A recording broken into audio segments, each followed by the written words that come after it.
It's so good to see you. I've been watching you in particular on Instagram lately. Talk about this sisterhood, these women who have Mm. helped you in one way or another, either personally, either professionally, mentor, that kind of situation. I'm curious though, who among those women ever took you under their wing for one of those lessons? Was there ever a situation where Mm. someone said, Alicia, come to me. I need to share this with you. This is a beautiful question. Thank you so much for asking it. And all of the women that I posted, I have that connection to. I was able to post Oprah, and she has always, since the very beginning of my music and everything, really taken me under her wing and given me advice and share with me things that she's done with her life that, might help mine.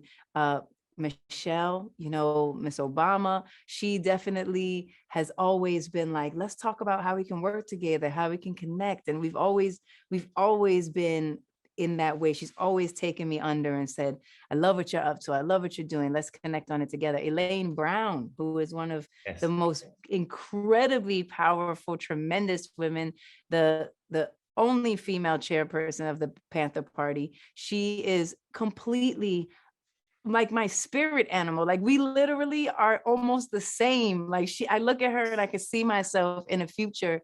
And I Yeah. think in a lot of ways, she says if her life was different, she would be so much like me. She's a musician, an artist, a piano player. So, and there's other Cicely Tyson, who I read her book recently, and I literally felt like she took me under her wing Oh, through her book.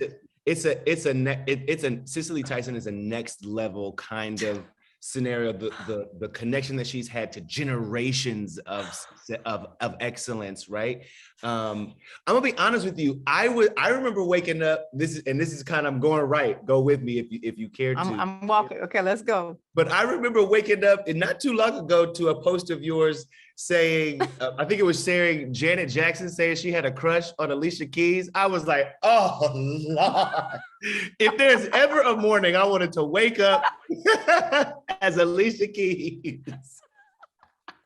No, I got to tell you, you're not wrong. You are so right. Listen, when I read that, I was like, I think that I win. like nobody could tell me anything ever again. Like never. Don't even talk to me anymore, guys. Don't even do Don't it. don't talk to me, please. I'm just on another level. And I'm gonna just be up here for a while. So while y'all do that regular stuff, I'm gonna be over here being everything. Okay. No, it was so amazing. Obviously, she is legend. She is so special and so beautiful. And seeing her latest documentary and just Man. being able to continue to be a part of her life and her legacy and be like in the rays of it is incredible. So I adore her. We adore her. She's our heart. She's bomb. She's bomb. It Yes. is, I'm gonna say it was not a surprise to me to know that you were working on this project, Girl on Fire, that this Yes. graphic novel would be something that would be another iteration of your artistry, another opportunity. You talk about array, right? If your life is the sun, then these music is array, this novel is array, the Grammys our array. It is so cool to Thank you. see you experiencing this different side of what you can I, offer, what you do.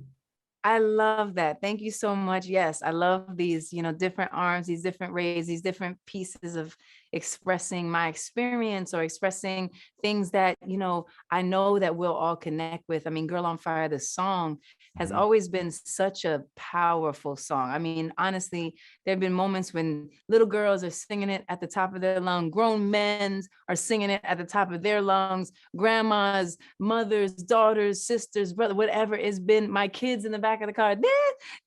I mean, it's just like whatever it is, it connects so deeply with people. Yeah. And I've always been in shock of that song. Like, and I feel like in a lot of ways, if I could say I made many, many, many girls know that they're on fire, that's a really incredible thing that I did in my life. So to be able to transfer that to this graphic novel, which is such a cool way to interface with reading and stories, and it's something that, we're really into right now. It's a great medium. I love taking the story of a girl named Lolo growing up in Brooklyn, and she's dealing with the everyday things in her life as a 17-year-old girl. And one day her brother gets harassed by a police officer, and out of sheer like desire to protect him, she discovers that she has these powers. And she doesn't know what to do with it. She's like, what's happening to me? She's freaked out. She doesn't know what to do. But I think it's a beautiful metaphor about the powers that we all have. Yeah. And what is it that we want to do with them, Yeah, listen, you have had a superpower since the very first time the keys were heard on that very first album, Songs in a Minor. It's so in Songs in A Minor. It's so funny. I actually just did the joke that a friend of mine on the radio used to do when he was promoting your album the first time around. He did not know that it was Songs in A Minor, so he was like, right. Songs in a Minor. In a minor. I was like, that's not it, brother. But I mean, 20 years ago, 2002, wow. You at the Grammys flexing the ultimate superpower, 5 out of 15. Crazy. What do you remember about that time? Honestly, it was definitely a crazy day. I remember just being so nervous, but also so excited. I mean, just being able to be in that room. And I met people that I'd only seen on TV my entire life. I was literally 1 foot in Harlem and 1 foot at the Grammys. I didn't know what I was doing there, how I got there. It was literally I felt like I was in an alien universe, but I remember being so proud of this music, this Songs in a Minor, no, sorry, Songs in A Minor. And I was so proud of it because I had really defied the odds and fought through so much, so many people telling me that I couldn't do it, or whatever I was offering wasn't something that people would want. And here we were, and people were really loving what I wrote, produced, arranged, and created by myself. Yeah. And so I was very excited and proud to be in that moment, but it was a whirlwind. I was sick. I remember I was out of my mind completely, but I was so full of joy for that moment and that recognition. Look at this. This is you with us backstage with Mom. Oh, look. Where she talks about the two of you singing together and her kind of knowing early on you had a voice, you had some power. Look at you with your phone and all these little moments. And first of all, my mother looks amazing in that. Yeah, she does. She with her collar all popped up. She's ready. She was popping. And you know what? I mean, this woman is everything to me. She raised me. She's a single mother.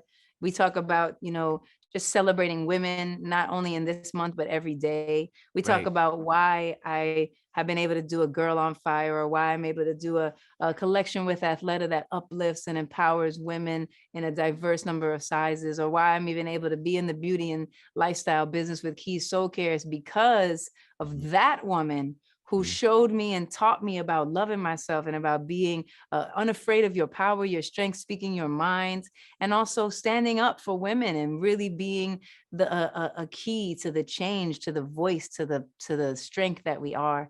And so she's, honestly, I mean, there's just nothing that I don't give to her, because she really is very special to me.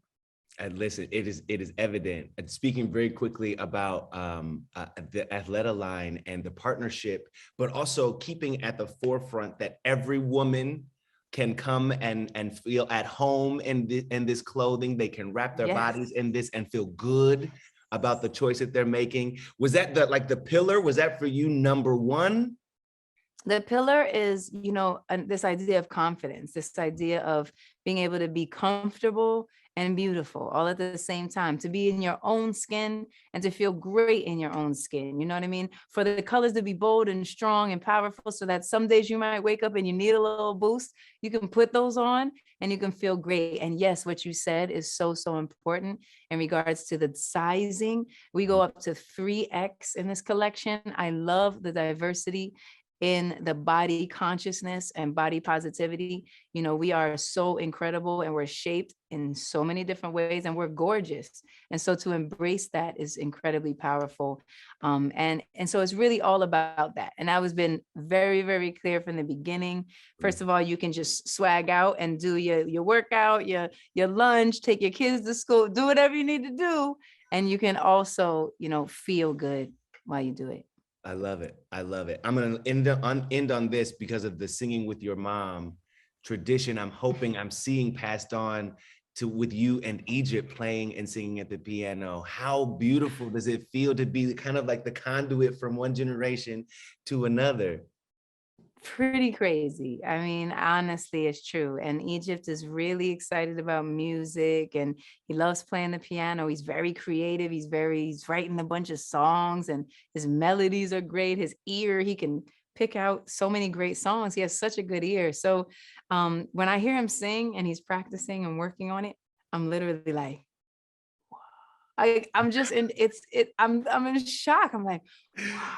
I just feel like you and Swizz would be like, y'all would just be like, listen. In the corner. But the crazy thing is he has like a bounce like Swizzy and then like a melody like mine. So his little, he'll start bouncing on the piano like Swizzy, but then he has my little melody vibe. So it's all right. I'm like, we up to something.